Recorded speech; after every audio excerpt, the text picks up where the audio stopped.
Welcome back. My guest today is Skyler Chen. Skyler is the founder of Gru Space, the company building the very first hotel on the moon. Skyler's only 22 years old, but he's kind of a vintage guy.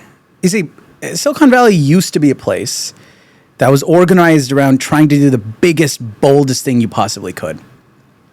But over time, it got more financialized and programmatic. And we went from a place focused on putting men on the moon to a place focused on sending valuations to the moon. But Skyler is old school. Skyler wants to put men on the moon again. Even though I have my reservations about that industry, I still found Skyler to be such an inspirational and interesting guy. He's only 22, but he's lived this really rich and complex life.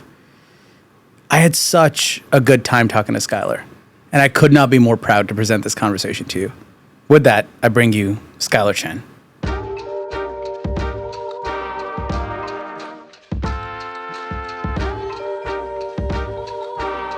You ready to go?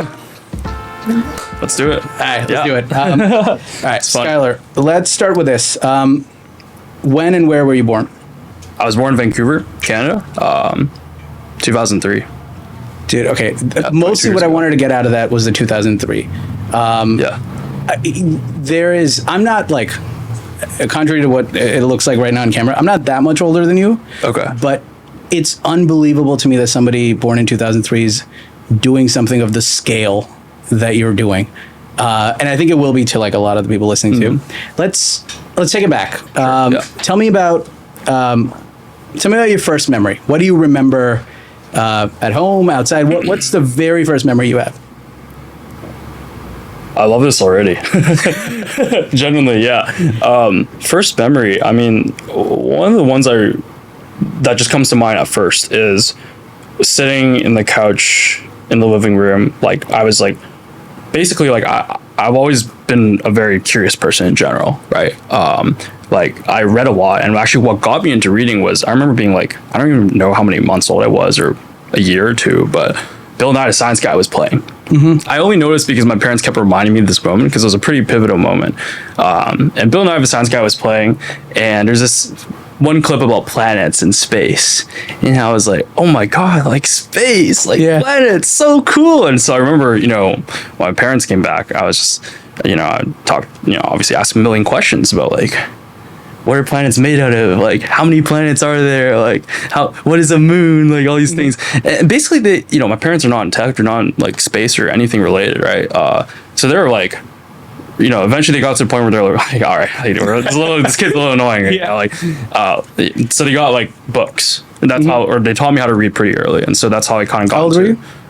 I think a year and a half. I don't remember how old I was. Wow. It was pretty early. That's all I remember. I can ask later. But tell me about your parents.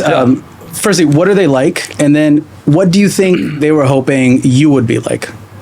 To start off, I'm really grateful that they named me Skyler. Mm-hmm. I think I do remember actually being in like, well, I don't remember this, but I mean, I kind of do remember parts of this, just being in like the cradle or whatever, and like looking up, and there's like these little like planes on like the wall, and so like I think they really leaned into the whole sky thing.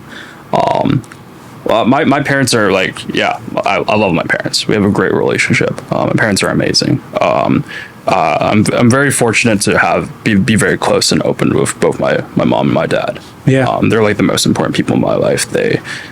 Everything, right? Obviously. I'm also an only child, and so a lot of the time growing up, like, there were no siblings. There are no. I guess there's not many people to really talk to, and so that's actually why I spend a lot of my time either talking to my parents, or usually asking them a million questions, and they wouldn't know anything. They always say you ask too many questions, and then they would give me books. Were you alone a lot? Yes, I was alone a lot. I thought a lot about what I wanted to do in my life at a very young age. Apparently that's what my parents would, like, even at the dining table, I just start talking about it at like the, the Chinese New Year dinners, and like, my aunts and uncles would be like I would bring the books with me, right? At the table, and I just read it like constantly. I was like so obsessed. And basically books were like my friend, I guess. What was did your family speak primarily Cantonese at home? No, English actually. Oh, interesting. So Yeah, my dad is fourth generation. I mean, my family's like fourth generation. So my ancestors helped build the railway. Wow. In Vancouver. At any level, are you able to relate to the people that built this kind of incredible infrastructure? Yeah, you're a descendant of, and relate that to what you're doing now. 100%. I thought about this a lot. Is that I remember doing like a heritage fair project in like grade 5 or 6. I was in this like, they call them gifted programs, but it was like special program or whatever, and like, I just became really obsessed with like interviewing like historians and my grandparents and stuff while they're still around. And I think part of me, I grew up in Vancouver in like a pretty like standard, I guess, environment. Like, I do believe a lot in like, obviously basics like hard work and all that other stuff, but I think that was instilled to me at a very young age. But that sense of like building the foundation for humans to like, thrive in a new place. Like, I feel like I've carried that. I try to like embody that a lot with what we're doing with building the foundation for people. Exploring the unexplored. Yeah. How did you get to fly your first plane? How old were you? Oh, wow. Yeah, I was 12 or 13. At 12 or 13? How did you let your parents... Let me tell you that story. Yeah. So this is really funny. So basically, with all the book stuff, all the space stuff, because to your point, when did I get into like space? Like, it just kind of just happened. I was like always dressed up as an astronaut as a kid. I was like that kid in the back who could recite all the planets of Jupiter. Everyone's like, oh, okay, Skyler's just riffing off now. Okay, like, just like glaze over their eyes, right? Basically, I want to be an astronaut since I was like 3. That was like the singular like goal, and it just felt so out of reach, especially in Canada, where it's like there's very few Canadian astronauts, and very few of them, they go for the training, but very few of them actually get to go to space. And so basically when I was like 12 is when I came across this book written by Canadian astronaut Chris Hadfield. He was a great book. And in the book, he talked about how this program called the Royal Canadian Glider Pilot Scholarship was very instrumental for him to be a stepping stone to becoming an astronaut. Teaches you a lot of skills of like, how do you make decisions quickly on the fly when your life is on the line? How do you like stay calm in a very like complex environment, like all these different things. And so I remember when I was like 12, right? So I went to my parents and I was like, hey, I want to join this like air cadet program. I remember my dad was like, my son is not joining the Air Force at 12. Like, this is stupid. Spent a year convincing them to let me join the program, because it's not the Air Force, but it's like you train at the Air Force Base if you get selected, and it's like I think 320 out of 23,000 people get to go each year. Wow. Yeah. And were you the youngest? Well, I mean, you basically go, the earliest you can go for the actual training for the glider program is 16. And so what I did was like, you basically, when you join the program, you get the chance to like go up on a familiarization flight. Yeah. And so that's what I was doing when I was like 12, 13 when I joined. And then you go through like weekly trainings, and it's a whole like very complex, examination process. And if you get selected, go for multiple review boards, then you get the opportunity to go on the scholarship to train at the Air Force Base for a summer. And so that was like my singular like objective, like in the beginning of high school. I was like so obsessed with it. Like, even ate into some of my social activities too. Really? Some friends were like, dude, all you just do is like study for this like Air Force pilot exam thing. Yeah. So anyways, that's how I got into flying. Did you have any concept at the time of like, I could die doing this? Oh, yeah, this is important. So one of the, I'd say, most important and very like thoughtful moments, I'd say, of my life was when I went to the glider pilot program. Summer of 2019, I was 16 years old. First time being away for a long time from home. Comox Air Force Base. I'm there, like, you do all training, like you wake up at like 4:40 a.m. you fall in at like 5 a.m. you march to the mess hall, you eat food in the mess hall, you have to eat quickly a certain way, right, or else get yelled at. You go to the gliding field, right, the airfield. By the way, you can't take photos in the airfield, so it's obviously a military base.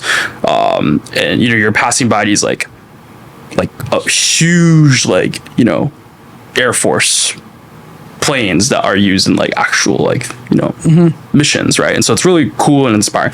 You go on the airfield, you push gliders in like the sweltering heat for like 4 or 5 hours a day. It was probably the leanest I ever was. Wow. And then in the afternoon, we switched to ground school, which is like, the program for learning like the basics, like theory of flight, like air law, navigation, meteorology, radio, etc.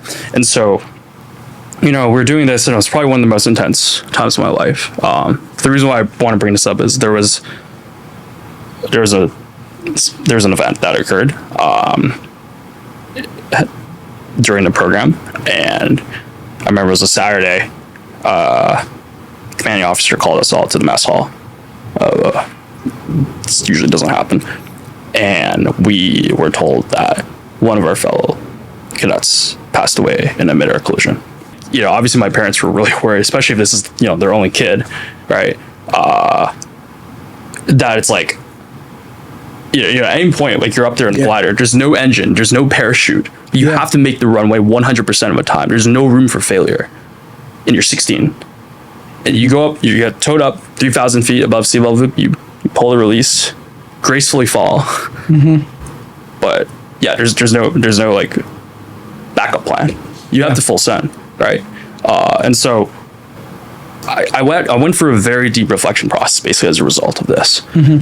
It was that, hey, like, it's crazy. Like you have to really, do you really want to be a pilot?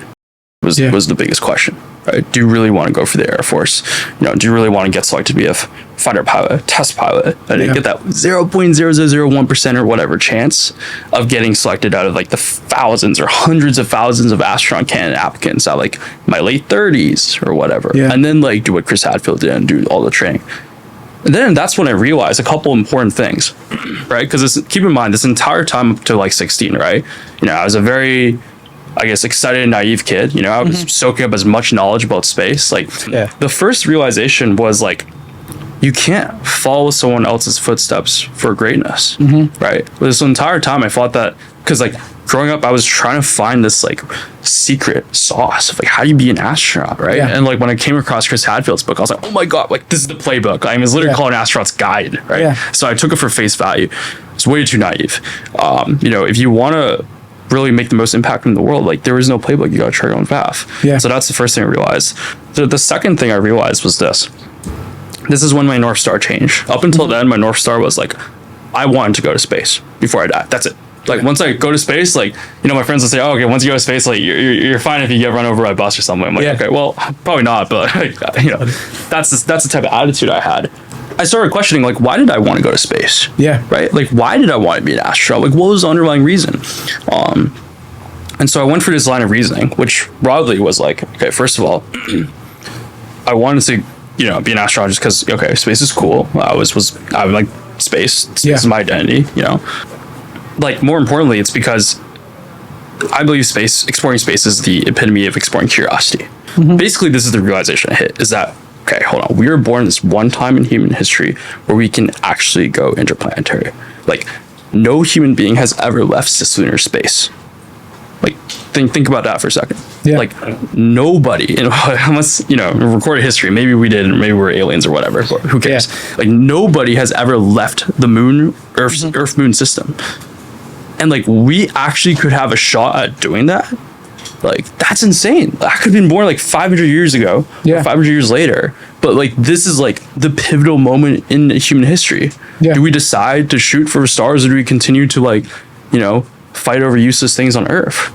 And so this is, sorry to cut you off, but this brings me to actually a really important point in your story. I guess in me finding out about your story, because I went to your website and I recommend everybody do this. And you have a section about life philosophy. And you have 6, and by the time the interview's up, I will have asked you about each of the 6. Sure. At the time that they become relevant in your story. Right. I will say, I was a little bit amazed as I was reading through it about how much the first 3 overlap perfectly with my life philosophy. Oh, and cool. So I kind of wanted to hear from another. If you, without having read that, if you asked me to describe my life philosophy, I think the first 3 would be the exact same. The first 3? Okay. Absolutely. The other 3 I agree with, but I don't think in those terms. Okay. But let me because this is a good point for me to ask you about this.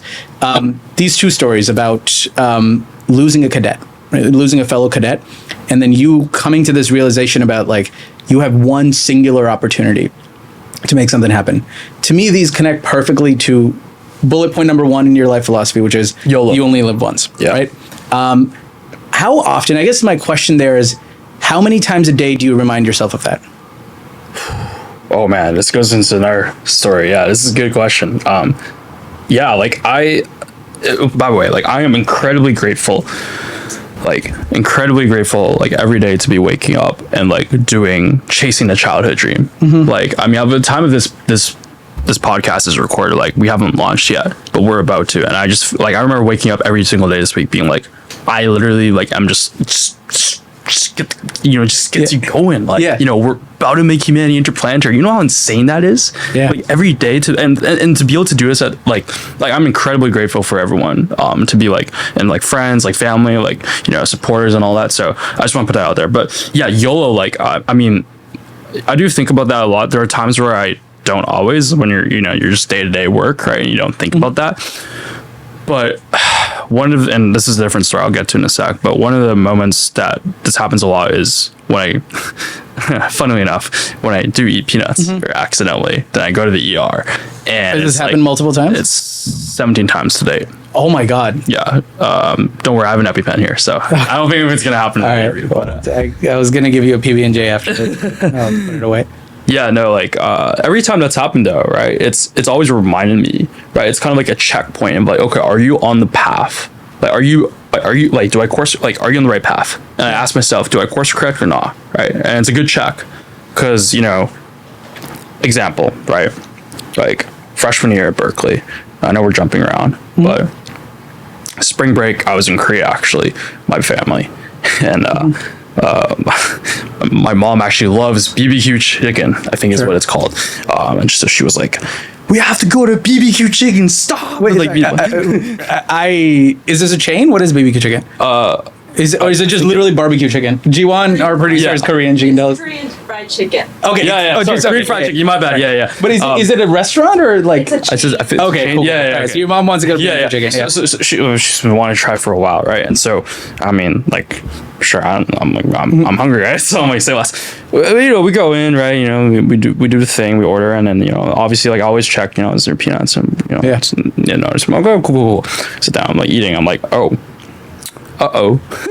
no, I'm feeling a little tingling. Oh God. And then TLDR, there was some cross contamination. We went to the ER, but this time for some reason, number 17. I think 15. It's happened twice since then too. Yeah. Oh my God, dude. I have like a notes app with all anyways. No, but that is insurance carriers. Watch out. No, that's funny. That is an experience that I think what I'm getting at here, that's really special about your life and about the way that you think, is you have this like relationship with death and this understanding of it that most people don't achieve until they're very close to death. And I think honestly 17 ER visits probably have something to do with that. I think like being a part of flight school starting at age 12 has to do with that. Let's jump ahead a little bit in the story, because you kind of touched on it, right? Give me a quick rundown of your professional experience between being a pilot or training to be a pilot to showing up to the greatest university in the world, University of California, Berkeley. Go Bears. You did more between those years than any human being I've ever met. Tell me just a quick list of the things that you did between that and Berkeley. I came back from the program and I was like, okay, my North Star is to make humanity interplanetary. That was it. Like, I want to put people on Mars. Like, why just me go to space when everybody else can go to space? That's the most impactful thing. Like, we're making a physical dent in the universe. Yeah. So I was like, okay, I got to dive into space. So, right away, I hit up all the rocket teams and satellite teams in Canada, like UBC, U of T, other places. And I was just shadowing students at these clubs, like, understanding like the basics of mechanical engineering was what I thought I was going to study. And so, I was working on various things. So one thing was like this orbit propagator for the satellite that U of T was developing, and like working on this like Python script for like, stuff like that, right? Just diving into that. The other thing was, I credit this a lot to the journey, is I joined this thing called SEDS Canada, SEDS Canada, Students for the Exploration and Development of Space. Long name. But basically it was a completely university and like young professional run organization. But like I was like, man, like these people like are like, in the industry, like I want to learn about it. So I applied to be like the chief recruiting officer. I've never done recruiting. I was like 16. So I applied, I did the interview, and we chatted, and the interview was amazing. She wanted to take a bet on me, and I'm very grateful for her. And so I joined the organization as the CRO. We had the opportunity to interview like loads of people like in the industry. People were double my age, and that I think developed my, I guess, professional skills and understanding how the space industry works.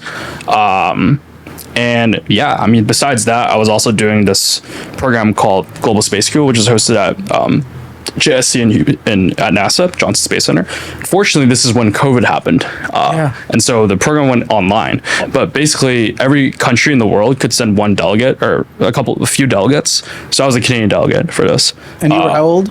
It was like 17, maybe 16, 17. It was the following summer, so 17. Yeah. I feel like I'm missing some stuff, but basically a bunch of other things. And then I took a gap year before Berkeley. So basically coming out of, so I did like French immersion IB at the public school in Vancouver. And I was very lucky enough to be able to go to most universities in Canada without paying. So I had a full ride scholarship to the University of Toronto to be in the engineering science program for aerospace engineering, which at the time was like my dream thing to do, right? Then I had the opportunity, Berkeley. There's this thing called MET. It's like the dual degree in like business engineering. And it was for mechanical engineering and business. And I was like, wow, it's a hard choice, but Berkeley is very expensive, obviously, as out of state and international. So, I thought a lot about this. And ultimately, I actually ended up saying no to Berkeley and taking a gap year. Saying no, it was a big risk. Like saying no to everyone thought it was crazy. Like my parents were like, "What the WTF?" Right? Right. And so like, but my gap year, I actually wrote this like full on plan. It's interesting to bring up because if you look at the plan, it's like all centered around being an astronaut. And so basically I was like, okay, I feel like exploring space is always about like understanding objective truth and like curiosity. I wrote this whole essay on this that I had to submit to like ask for a deferral from the other school. And it was basically like, okay, I wanted to get like my private pilot's license, which is a different one. It's like an engine for an engine aircraft. I wanted to, go to Hong Kong and like, learn Cantonese and Mandarin because I didn't know any growing up in Vancouver. Because I felt that, learning, these languages is important to like connect with people. And like, I had this whole thing with Sonder, and like Sonder is like the concept of everyone lives an equally, complex and vivid life. And it's such a beautiful thing. And like, you want to like learn from other people's stories. Like I really love learning how people think. And then like the third thing was like, biking across Canada. So I was biking a lot at the time. I was like from Vancouver to where? Toronto. Holy shit! I didn't end up doing it, but that one got segued. Okay. So yeah, the first two basically happened partially, and then what happened was, and this is how I stumbled into startups. So I basically worked on my first startup when I was 18, and I remember we were backed by the founders of a Teal Fellowship. And yeah, it was a cool experience. My first rodeo, learned a lot, made a lot of mistakes. Learned the ropes basically. But the important part is that at the end, because this was in software, right? It was a hiring marketplace. In the end, and the reason why I was hiring marketplace and the whole reason I started was because it actually was called Sonder because I really liked the name, like everyone lives like an equally complex and vivid life, and I wanted to understand people's stories. And I felt like resumes, I was like talking to a lot of friends who went to school, and now I'm like, see, like they used to work on such cool projects in high school, and now they're like recruiting for all these like very cookie cutter jobs. I'm like, dude, like you have that in you. Like I know you want to build something like truly meaningful to you, but like, so I just felt that like it was a very naive take, right? But it was like trying to change the paradigm of how people think about resumes and their background, changing it from like one pagers to something else. Anyways, the takeaway is that at the end I was, closer to when school was supposed to start. I was like, hey, what happened to like this is like what I've always wanted to do is to make humanity interplanetary. And I realized that I was, like, yeah, I learned a lot and a lot of important things that I'm applying today. But this is not what my life's work is. And so that's when I went to Berkeley. This actually brings me to the second bullet point on your list, and one that I relate to really hard, which is that the greatest risk in life is not taking the greatest risk in life. Yeah.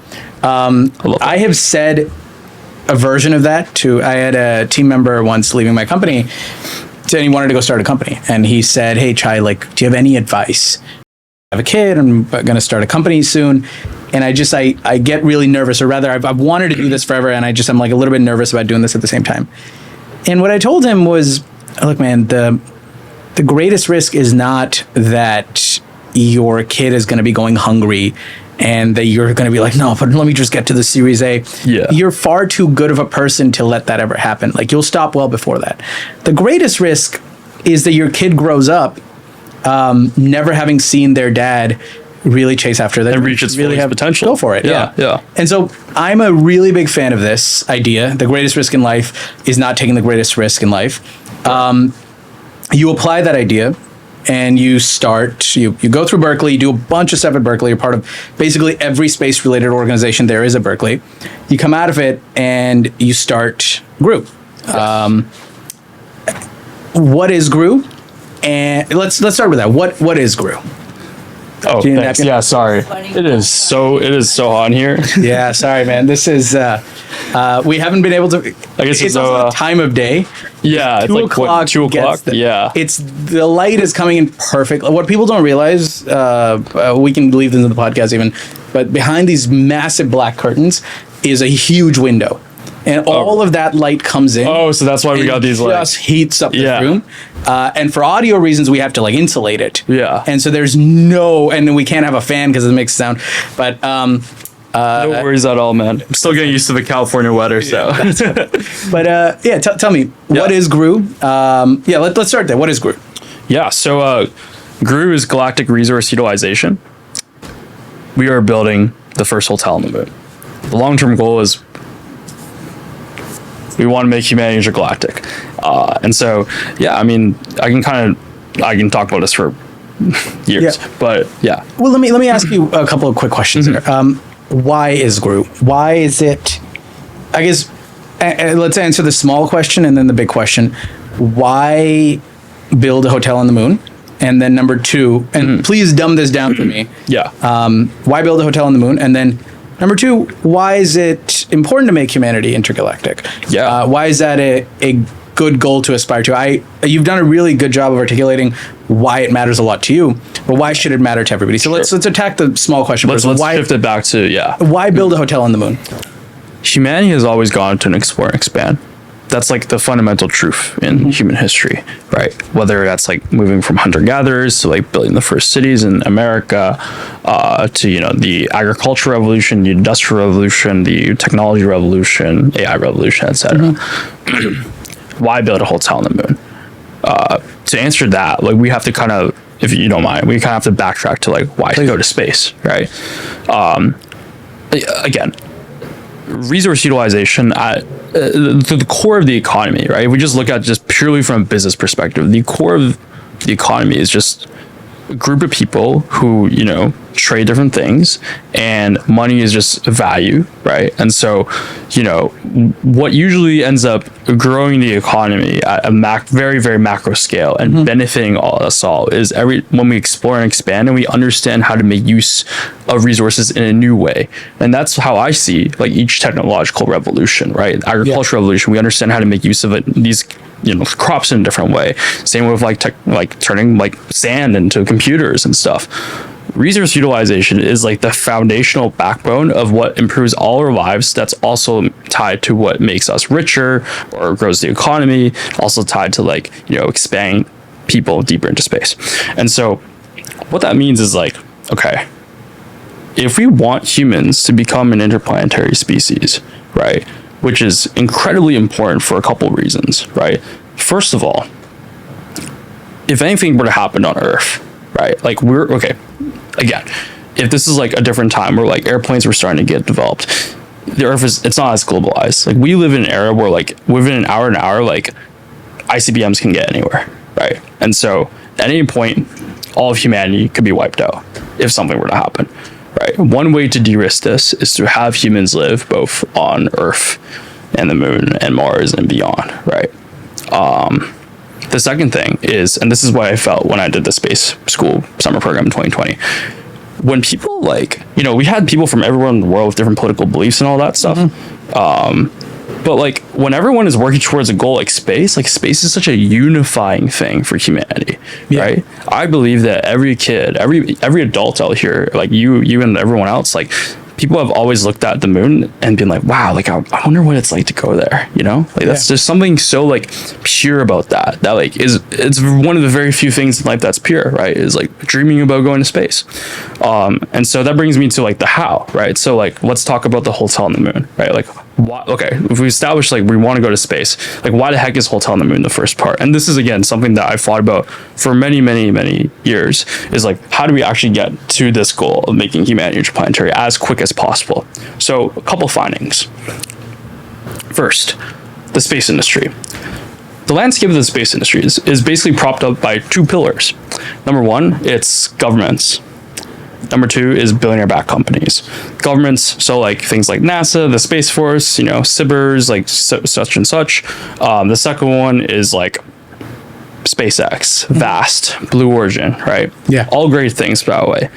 If you think about, okay, I us as individual people, right, as individual agents, like with agency, like what is like the thing that I could do to impart the most amount of impact and like the delta of like time that I have on Earth to actually get us there. Yeah. Okay, you can work at one of these companies, you can work at one of these organizations. If you're starting your own company, you could try to sell a product to like these things. That's what most of the space industry does. Most of the space industry is, in terms of economic value, is building things from Earth to Leo. So Leo is lower Earth orbit. Yeah. And that makes sense because, well, a lot of these things serve everyday people on Earth, like GPS, like comms, etc., imagery.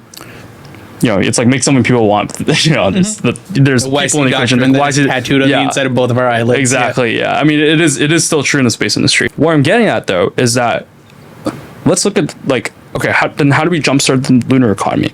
Like lots of people, by the way. And like this is something I was doing in the customer discovery era, which is like over summer. I was like going to all the space conferences. I mean, even during Berkeley as well. I noticed that like I was just always the youngest student. I try not to like play it off or anything. I try to just blend in, but like it just can I make you pause? Yeah. I had a question that I didn't get to ask. Yeah, sure. Related Go to for this. it. Yeah. How important is it for you to be the youngest guy in the room? The youngest guy to do X, to achieve something? Is that an accomplishment you care about at all? Or is that just a random detail? I guess people are catching on to it as like a nice thing to put in the headline or whatever, but it just kind of happened. Like, I mean, it's just like by the way, for what it's worth, for the record, all I give a shit about is like, do we go to Mars before I die? That's it. Yeah. Because when I was in that peanut allergy in Korea, I basically almost died, and that's why I brought it up. And I only thought of two things: how sad it would be when my parents saw me dying from them before I turned 20. I was turning 20 the next day. Oh my god. And the second thing was, wow, what happened to all the Mars stuff, man? Yeah. And that's when I decided to start the Mars Habitat Club. Literally the moment I got back to Berkeley, I was like, okay, I'm done with, I don't care about like internships. I wasn't even thinking about like relationships or anything like that. I was just so laser focused on like, wow, I need to do this as fast as humanly possible. Right. And I think part of that just ended up being like, okay, I guess I was like the youngest dude in a lot of these conversations. But can I tell you a personal story about that? Of course. That I want to kind of warn you about. All right. Okay. This is how I found out that I was no longer young in Silicon Valley. Okay. I mean, this experience is adding to it, where I'm wearing a tie and I'm interviewing a founder doing an unbelievable thing. I was born in 2003, a year I remember very well. But dude, I was your age. I was like 21, not your age right now, but I was 21, 22 when I started my company. Okay. And every year we would have an article written about us, and the first words of the article would always be my age. Yeah. So I'd be like 21-year-old founder, 22-year-old founder wants to do X, Y. Right. Which I think is not like, it's not exactly. But they love it outside of the Valley. They love it. I never cared about it, but it was like they wrote it. I'm the same as you, Right. No, and then one year they stopped. It got up to 25. And it's like, all right, 25 is not good enough. I got the 30 under 30 at 25, and then people stopped mentioning my age. Yeah. And that's how I knew. I was like, oh, I'm no longer young in Silicon Valley. But so that's gonna happen. It's gonna happen. Yeah, no, for sure. But dude, actually, let me. I totally forgot where we're going. Actually, but I love how this is so freeform. By the way, this is just kind of how my brain works too. Yeah. What, dude? No, you're. You're incredibly articulate on these topics. It makes my job very easy. Let me bring this back. So actually, let me try to summarize what I'm hearing. Sure. Right, and after this will be the first. This episode is the first of many. All right, like which is for us is like maybe the 15th episode we've shot. The first time I worn a tie. And it's the first time that the guest has brought a prop. So even better. Let me set this up a little bit. So if hearing you correctly, it is absolutely essential for the long-term survival of humanity that we become an interplanetary species. If we're going to do that, we need to get good at resource utilization outside of Earth. We can't be shipping stuff back and forth. Yeah. We need to be able to use the stuff that's available in space. And a good first step for that is building a hotel on the moon. Warm Intro is brought to you by WeFunder. WeFunder created this thing called the Community Round that lets you raise money directly from your community. So instead of going to VCs and rich people, angel investors, you can go straight to your friends and your family and your customers. And, you know, this is not a traditional ad read. I used WeFunder for my company 3 times. We ran 3 rounds in WeFunder. We raised over $1 million. And I found that it completely changed how everybody felt about our business. Our customers all of a sudden didn't feel like they were just customers. They felt like they were owners in the business. They shopped with us more. They told their friends about us. My team felt like what we were doing was important because our community had shown up to invest in us. I tell every founder I can find to go raise a WeFunder round. Especially for companies that care about community, there is nothing greater you can do than letting that community invest. Go to wefunder.com/join to check it out. Yes, because basically what I was getting at is that with the whole analysis of the space economy, a lot of it is government and commercial. It's just not going to be the first step to getting people on the moon. The trick is we use space tourism as the wedge. We extend that to the moon. We spin up the lunar economy, right? Only after you build the first hotel on the moon, only after you build America's moon base by 2030, which, by the way, just amazing news, right? For us is the executive order that came out literally like during Christmas. Like I could not chill at home. I was just on Twitter the entire time, talking to my dad about this because he loves this stuff. Like you gotta use that. Like we're basically gonna outflank everyone in the space industry because when I go to these conferences, right, and like I listen, like, you know, I'm like, hey, I'm a student, which I was when I was doing this as a student, but like it's the same people talking about the same things. Like, you know, we need to bring, you know, commercial utilization to the moon. We need to bring commercial use cases to Mars. Cool, that's great and all, but like it's the same presentation year after year and no one's doing anything about it. And so basically, I mean, this is a trend throughout my life, is just I just got tired. I'm very impatient. I was just like, let's just do it now. Let's just start, right? And we're really lucky that we're in this inflection point where it's happening. Next month, NASA is sending astronauts to the moon, around the moon, since this. Wow, that's a monumental. The whole world is going to be the next generation after me is going to be inspired, and they're going to want to be astronauts too, and they're going to want to walk the moon. It's going to happen. Like we're going to the moon, and this time to stay. And I think that is like, again, I don't know. I mean, you guys are early that like you're listening to this or whatever, but I really do believe that this is the moment in human history, right? Like it's an Adam and Eve moment. Like if you can design like the systems that people are going to live in on the moon and Mars, it's like, I mean, think about San Francisco. Like who designed Mission Street? Who designed the Embarcadero? Like who architected these things? These people have a generational impact on our generation. We're going to have a civilizational level impact if we succeed at making humanity interplanetary, at solving off-world surface habitation, because falling launch costs of SpaceX and a whole other host of other reasons, like, you know, is part of the reason why this is now the great time. But if we can get to space, that's cool and all. But where do we stay? Where do we live? We haven't solved off-world surface habitation. And until we solve off-world surface habitation, we cannot live on the moon and Mars. So can I ask you to pick up and show us the prop that you brought? Sure. Explain it a little bit. No, this is and I'll tell you after that the first thing that made me think of when you showed it to me. So tell us about what you're holding. This is the Gru Brick. So basically, this is a brick we made in our lab. We actually just moved to our first office and dream hardware lab. Sorry. Congratulations. Oh, thank you. Yeah, it's and so this is basically made out of lunar regolith simulant. So lunar regolith is a term for the topsoil on the moon. And what we plan to do is, hopefully around 2029, our first mission towards building the first hotel on the moon is we need to prove that we can make products on the moon. No human has ever made a product on the moon. And so this is made of lunar regolith simulant and geopolymers. So we basically have a alkylite solution that is mixed with the regolith simulant. So you can kind of think of it's similar to like with concrete, right? That makes this brick. Let me tell you two very quick mechanical engineering stories that immediately ran through my head when you showed me that. Let's do it. And I couldn't tell you off camera because got to make content. So I studied mechanical engineering. I come from a long line of mechanical engineers. And two moments I find magical in my journey with mechanical engineering. I was a dog shit mechanical engineer, but I love it dearly. It doesn't love me, but I love it. Two moments. The first is the moment that my dad worked in steel. And so he started a company when I was still a toddler. So he would also babysit me. So he would take me to steel plants with him as a child. Wow. And the most powerful first experience of my life was standing with my dad at a steel mill. And there's a moment that happens in a steel mill. Anybody that's ever seen one knows where molten steel, actually molten iron gets poured into these molds.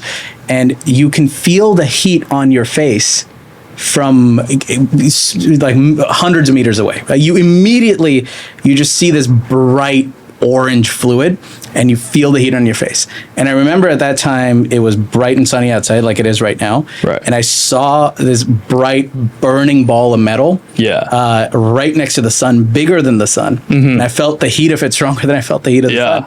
And I remember thinking that I was not old enough or smart enough to articulate it, but I remember feeling like this was a really big deal. And then fast forward to my own moment when I show up to the Berkeley Mechanical Engineering machine shop, and the guy over there, I wonder if he still works there. At Echeverry Hall? At Echeverry Hall, where dreams go to die. And I go to the machine shop, and one of the first things he told us was, and he said it in such a matter-of-fact way, man. He said, a mill and a lathe are very special machines, because a mill and a lathe are the only two machines in the world, or only two machines in this machine shop at least, that you can use to make another mill and a lathe. And I remember there is to me something very primal and something very human and base about being able to make something out of nothing. And being able to make more of yourself. And I think like when I saw that brick, that's what I thought of. Because to me, it goes right back to like, I would love to hold it. This goes right back to, I think of moon rocks when I see it. Because this is to me, human beings having done what we do. When at our best, what we do to moon rocks. And I think that this is a really beautiful, can I hold it for the rest of the interview? No, please do. Please do. It'll give me power. Well, let's talk about this. Number 4 on your, did I miss one? Okay, I did miss a life philosophy. Oh yeah. You say, always bet on yourself. Yes. Which I agree with.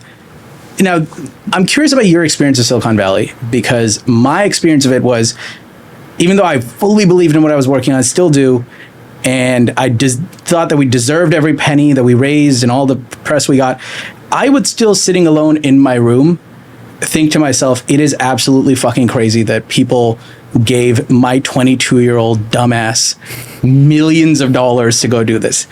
Have you been surprised by how much people have bet on you? I guess I never thought about. I mean, I was just kind of like,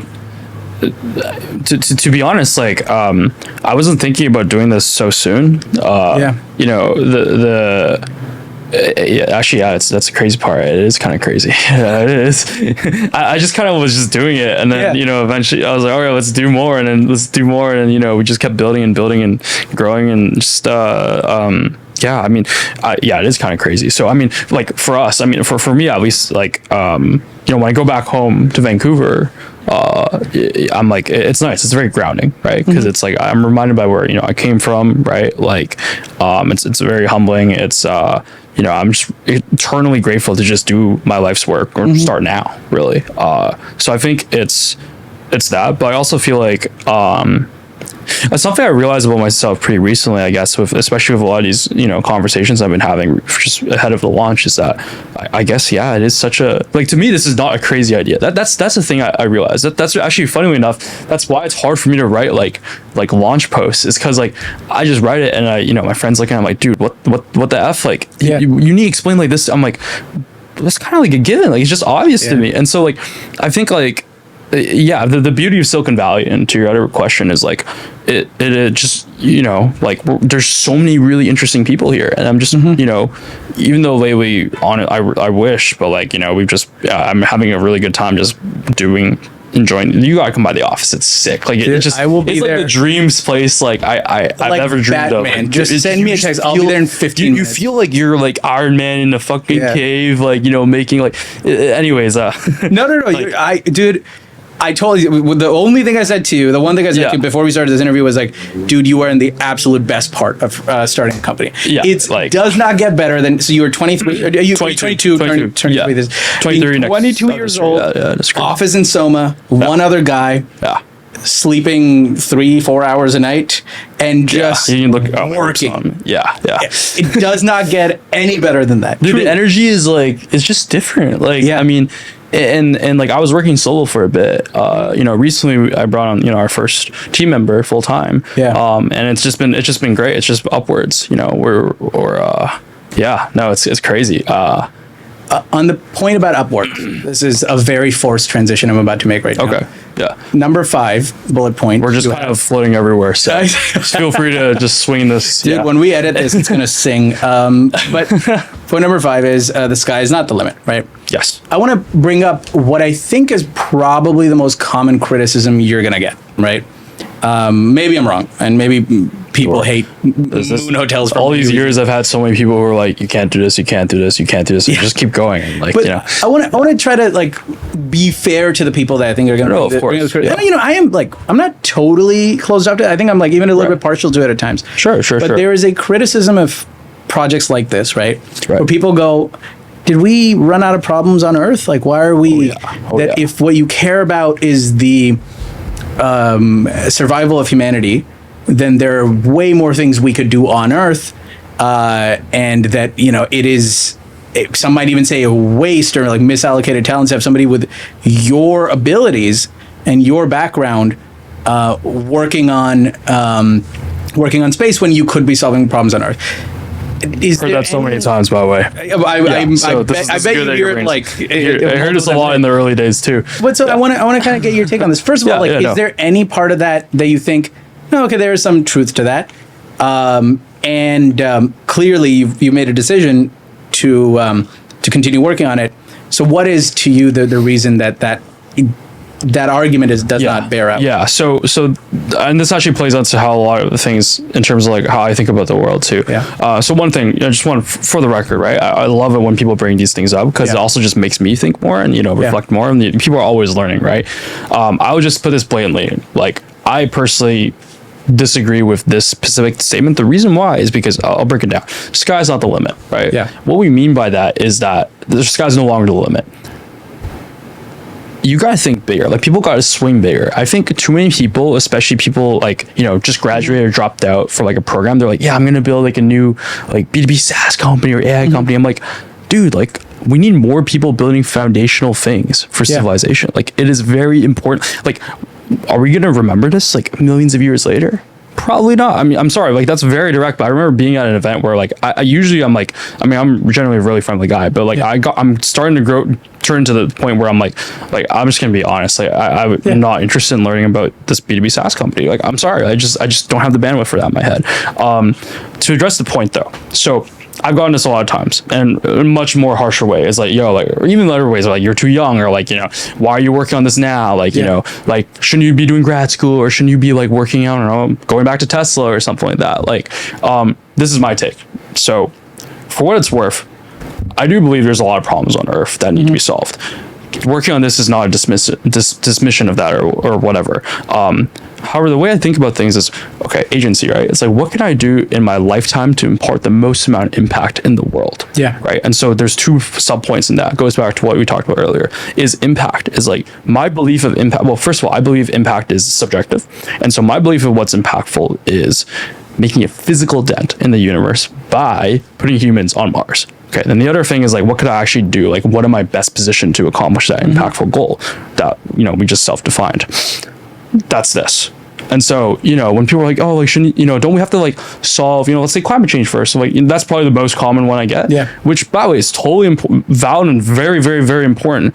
My mom is like, she's an architect and she worked at the Green Building Council. So she's all for this stuff. Like, I'm a huge supporter of this. The thing is, I'm not the best person for this. Yeah. Right. I'm not, even if I just try to force myself to do it. And like a lot of times in life, I do these things where it's like, all right, I'm pivot complete, not 180, but it's like, I'm just going to force myself to do this and just like stick for the pain. Right. I could do that, but like, that is not the most impactful thing that I could do. And that will not lead to like the world becoming better as quickly as if I did this. Yeah. And so that's my belief. So actually, I guess what the realization is like, okay, making humanity interplanetary is like the thing I've always wanted to do in my life. It's the thing I'm most aligned with, and I have the most chance of success at. If I did anything else, I just don't think the magic wouldn't be there. Yeah. And I meet a lot of people who, are doing other things that are like incredibly amazing. Like, they're doing things like how do we stop like hurricanes from hurting people, or how do we stop like, like specific areas of the world from getting hurt from specific threats, right? And so I think those are all really important things, and they have like great, founder problem fit, I guess, or whatever it's called. So yeah, that's just my take. I think that's really well said. I do think that there is an interesting, even though I am somewhat partial to that argument, right? I agree with you because I think that for whatever reason, people really only bring this up for space, right? Like, none of us thinks, no one thinks that it's a good idea to go up to an artist and be like, why are you making art when you could be curing cancer, right? Like, for some reason, only in the context of space do we feel this way.